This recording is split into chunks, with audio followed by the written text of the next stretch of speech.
Beautiful divine beings of love and light, welcome back to my channel. My name is Daniel, and in today's video we're going to continue with the quantum teachings of Jesus. If you haven't seen the other beginning videos about the quantum teachings, go back and watch them.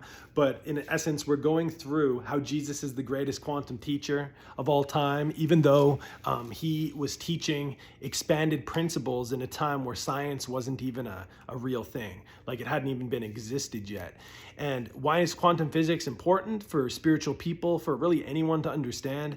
Because quantum physics is essentially the physics of reality, the mechanism of reality that helps us learn how to turn the tap on so the water can come out. You know, turning the tap on is the mechanism that gets the water into the tap so that you can quench your thirst. And so we want to quench our thirst. We want to fill ourselves with the best possible life, destiny, and purpose that we were designed to live, living in the light, living connected with the divine nature. And so that's what this series is all about, is helping us understand in the word what is actually underneath the word, and not the mechanisms in which Jesus was teaching, instead of making moralistic, man-made doctrines that kind of lead to separation and death. So we're untangling a lot of that stuff, and we're entering into things that we can actually tangibly, practically apply into our life and commune with, so that we can enter into a greater expression of who we are. So let's get it. So today we're in Matthew 7. I'm just going to read the first couple scriptures here in Matthew 7. It's called Judging Others. Do not judge so that you will not be judged. For in the way you judge, you will be judged. And by the standard of measure you use, it will be measured back to you. Why do you look in the speck that is in your brother's eye, but do not notice the log that is in your own eye? How can you say to your brother, let me take that speck out of your eye, and behold, you have a log in your own eye? You hypocrite, first take the log out of your own eye, and then you will see clearly to take the speck out of your brother's eye. Okay, so we've got Jesus here giving us a parable about somebody who is trying to tell somebody else how to see, how to perceive life. The eye is symbolic of perception, symbolic of the way that we think, the way that we see life, the lens in which we view reality. And we also have him saying, do not judge people. See, because often we have so many ideas that we were programmed with that we think are right, and other people's ideas are wrong. And so we start eating from the tree of the knowledge of good and evil, the tree of duality.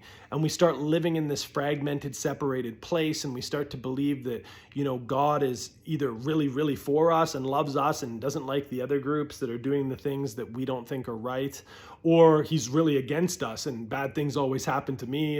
And you know, God is really screwing me around anytime I get up and am trying to do something, never anything ever works out for me. And so we essentially start to judge ourselves and judge God and judge other people. And when we're in this constant comparison and this balancing act of trying to get other people to see the way that we do and come into alignment with the one true way to see things, we end up coming into a place of very fragmented reality, where we're just not living at our highest level. You know, I heard someone say one time that resentment is like drinking poison and hoping the other person dies, right? And so we're doing the same thing when we judge people.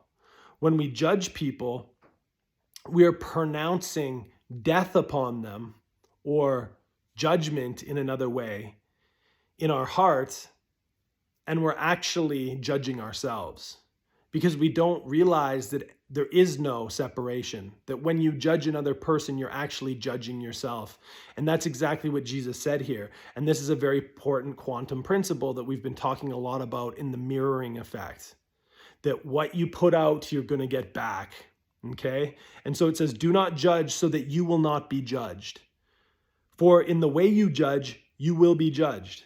And by your standard of measure, it will be measured back to you. I did a great teaching about this that Jesus actually did in Matthew 5 or 6. I'll just see what number it was.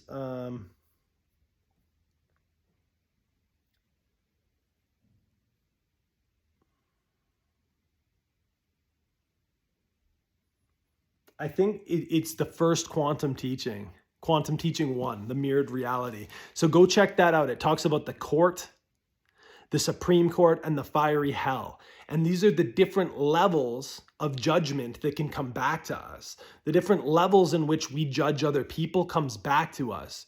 And so I'm not going to dive fully into the different levels and everything like that, but I'm just going to touch upon it because it says it here. In the measure that you judge someone, the measure it's going to come back to you. And so we need to absolutely know that what we put out, hate in our heart, what we put out against somebody else is actually going to be the same frequency that comes back into our life in bond circumstances, bonds, different adverse reactions, health concerns, low vibrational frequencies, different mindsets, thoughts that come in, because the battlefield's in the mind. And so we don't want to be judging anyone or anything because we're actually putting a target on us that is having those things come right back to us. And see, in the age of the church, before in religion, we thought that do not judge so that you won't be judged, thinking that, if I look at somebody and be like, man, they're dressed like an idiot. I really don't like the way that they dress, or you looking at me and being like, why is he wearing these like wacky ass glasses, right? That have yellow lenses.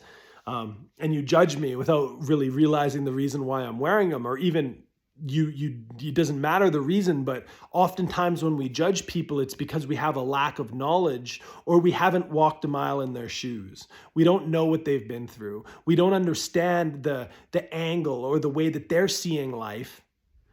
So we have a judgment that's cast upon them because they're different than us. And so, in case you're wondering, these glasses are actually to block circadian rhythms. They're blue blocking glasses, so I can look at my screens late at night and it doesn't affect my sleep cycle, because the pineal gland in the brain is really important for regulating sleep cycle. It releases melatonin in the morning to get you up and go, or melatonin at night to help you go to sleep. And it releases serotonin in the morning to help you get up and go. And it's all regulated by light. And in the Canadian winters here, we don't have very much light going on in the winter. Like we have 10 hours of light or 8 hours of light a day in December here. And so it's really important to block your circadian rhythms so that you can actually get the sleep that you want. But that's a rabbit trail that I'll talk about on a different video when it comes to quantum health and the light and why that's so important. But the main thing is he's saying, why are you judging your brother with the speck? You see the speck in your brother's eye, but you've got a log in your own eye. Well, what is a log symbolic for? Obviously, he's saying you can't see because you've got a log blocking your eye. But all throughout the Bible, wood is actually symbolic of humanity. So we are the Psalm 1 tree. Trees are made of wood, planted by the river that never runs dry. And in the book of Haggai, it says, go up to the hill country and bring back wood to build my temple, right? And so wood is getting the people to come help to build the temple, because God put the call out in the Old Testament, who's going to rebuild my temple, right? And so wood is always about having the right, it's all about humanity. And that's why in Galatians it says, cursed is a man who hangs on a tree, right? A tree is the symbolic of the cross, which is made out of wood, and cursed is a man who has a human mindset that's hanging on humanity.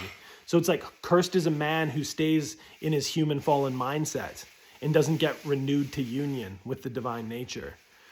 So what this is saying here is this log is that human mindset. Is that cursed lower vibrational mindset?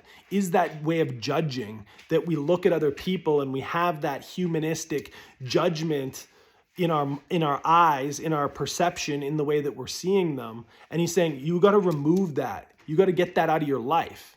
You got to have that completely removed out of your life. And then once you have your eye that's clear and your perception is clear, because you've walked through all of your low vibrational humanistic ways of being and seeing, then you can enter into a place where you can help other people remove the specks, the slivers and the logs out of their eyes.